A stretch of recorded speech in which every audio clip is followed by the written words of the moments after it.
Hey everybody, Professor Snart checking in as we continue in our online course, and we are looking at Unit 6 here, which is a very straightforward unit. There's no complications, I don't think, to it at all.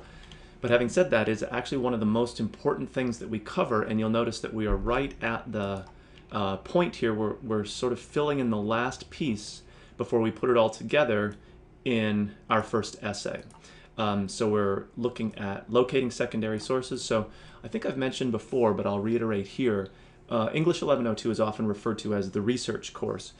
So people study different things, like we study short stories or literature. Other people study, the environment or issues or, whatever the content is. But no matter what those primary texts end up being, there's almost always going to be, or there should always be, a research component. So that research takes various forms depending on like what class you're in or how you're going about it. But for us, our primary the main focus for our research, or the source that we're going to use, is the library databases provided through the COD library, and I'll walk us through that in just a second here. So the assignment in Unit 6 is, again, very, very straightforward and simple. It's not going to take you much time at all. But the skill that you practice there is like a major contributor to the grade that you're going to get in the first and then, of course, the final essay as well. So as with MLA citation, the research part of it is pretty straightforward. It's a lot of just following existing examples. And it's also fairly cut and dry. There's not a lot of gray area about, is this an okay source, is it not? What kinds of sources can I use? There's really not a lot of like wiggle room or questions for us, which is kind of good, because then you're not left guessing for something that's really going to contribute a significant piece of the major grade. And certainly by the end of our course, which is coming up like not soon, but sooner than it feels like it should, right? It's just moves so quick.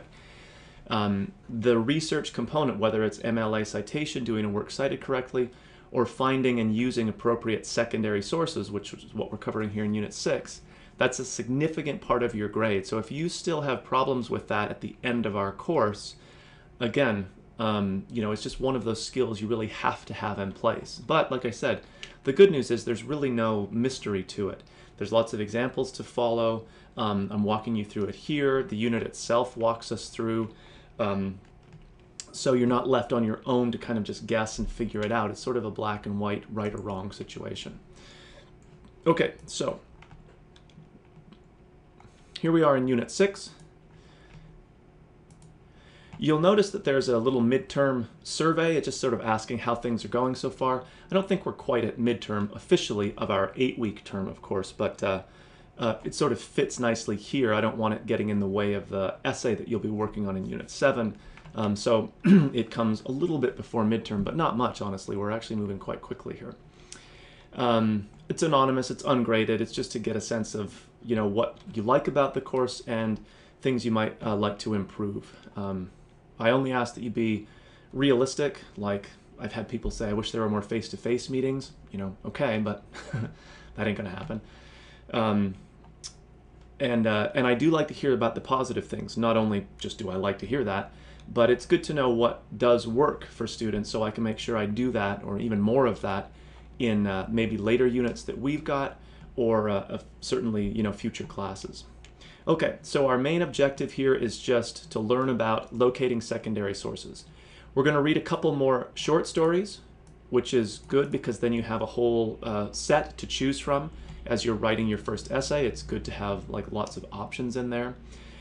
And then the assignment is set up as a discussion board. So what we're looking at here is called a secondary source, sometimes called critical source. That doesn't mean it's negative necessarily. It's just has taken a fairly analytical view of its subject matter.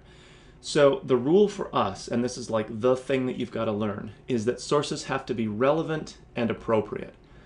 Appropriate means they come from a credible source, and for us that is going to be the databases that are offered through the COD library. I'll show you that in just a second.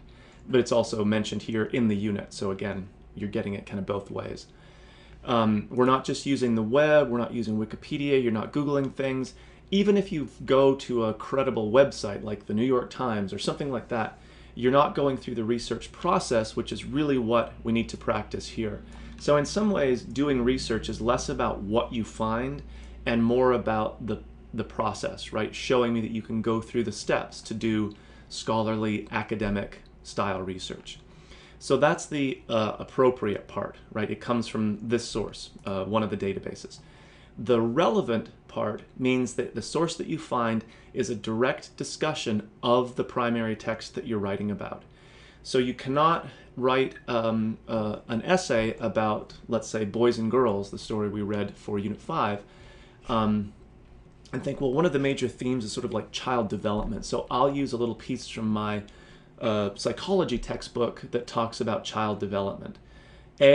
Not really, clearly database. It's probably, trustworthy, but it's not relevant. It's not a direct discussion of the primary text that you're writing about. And again, this is like right or wrong. There's no sort of gray area here. This is how we're doing it. This is how academic research works for the type of writing that we're doing. And so it's laid out pretty clearly for you. So doing it wrong really means that you just haven't understood the concept or worked through the course material. Doing it right, though, is, I hope, pretty easy, and is sort of contributes really significantly to the grades that you're going to get in your essays, because it's such a huge part of what we're doing in this particular class. Okay, so the assignment is just to find a database article that discusses one of the stories that we've read so far. So it could be Gorilla My Love, Araby, Boys and Girls, you can pick. You'll notice that finding sources about Sherman Alexie's flight patterns is really tricky. I don't know why, it's just not a very often written about short story, even though it shows up in lots of different anthologies. So you really want to steer clear of that one for your essay, because you're going to run into research problems with it. So for your discussion board post, all you're doing is finding the essay, or finding the secondary source, and doing a really kind of objective report on it.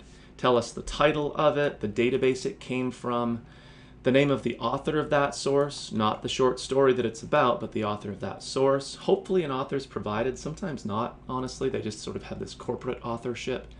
And if it was originally published in a journal or a series or some like actual hard copy thing, give us that as well. Give us a one-paragraph summary of the article. Again, you don't have to provide your subjective opinion. Is it boring? Is it interesting? Whatever, just what does it cover? Does it cover plot, character, theme, all of those things maybe? And what you'll notice, and this is the reason, one of the reasons we use the databases, is that what you find is probably going to be really student and essay friendly. It's not going to be a 30-page, really like esoteric, jargon-heavy thing. It's going to be written in a way that you can sort of use it and apply it immediately in an essay. So the databases we'll focus on contain material that's sort of designed for exactly the kind of writing that we're doing. Okay, so what does it cover? Really sort of just an objective thing. And then what I'd like you to maybe add that's more subjective, although still not your opinion exactly, but did the source point to something in the short story that you hadn't noticed at first, like a certain pattern of imagery or something about a character you hadn't noticed, or just anything? So give us something that's not so just objectively reporting, and more kind of something that's more individual to you and what you learned from that source. And then you are replying to two others, right? Kind of again, a simple thing. All you're looking for is, did the person find an appropriate and relevant source? And then maybe elaborate a little bit on the thing that they noticed in their article. Did you notice the same thing? Did you find a different article about the same story? Just elaborate a little bit. So the reply is pretty straightforward, but it shouldn't just be a sentence. It still needs to be developed a little bit. Okay, so here we are at the COD homepage.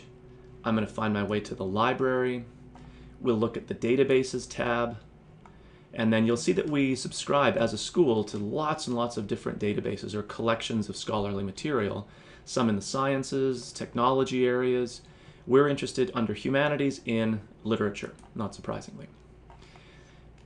Okay, there's a whole bunch that we subscribe to. You're more than welcome to use any of these as long as what you find is relevant to your primary text, but the ones that I'm going to suggest that tend to work pretty well, the Literature Resource Center, McGill on Literature Plus, and maybe this Literature Criticism Online, one of our newer databases. Now it's at this point that you're going to go into one of these, and you'll notice that we leave the COD site and enter an external site. If you're off campus, you need to have a valid library card because you'll have to enter that barcode to sign in. It sort of proves that you're a paying customer, if you want to think of it that way. If you're on campus, the system knows that that computer is here, so it gets you right there. You'll notice that the databases are set up a little bit differently, so they all look slightly different. The searches, you can do all kinds of different options. I might just keep mine simple and see if I find something by typing in Arabic. And I do right away, right? So this is what we're looking for. You'll notice that it provides all that info that the discussion board asks for, where it was initially published, the author, etc., etc. You can listen to it. I don't know why exactly. You might in an Australian accent, which is fun. And then you'll notice that it's not pages and pages and pages. It's very kind of user-friendly. It covers the plot, themes and meanings, which is really the most important part, and then some style and technique stuff. So really easily digestible for the kind of writing that we're doing, right? Okay, so back to our course then.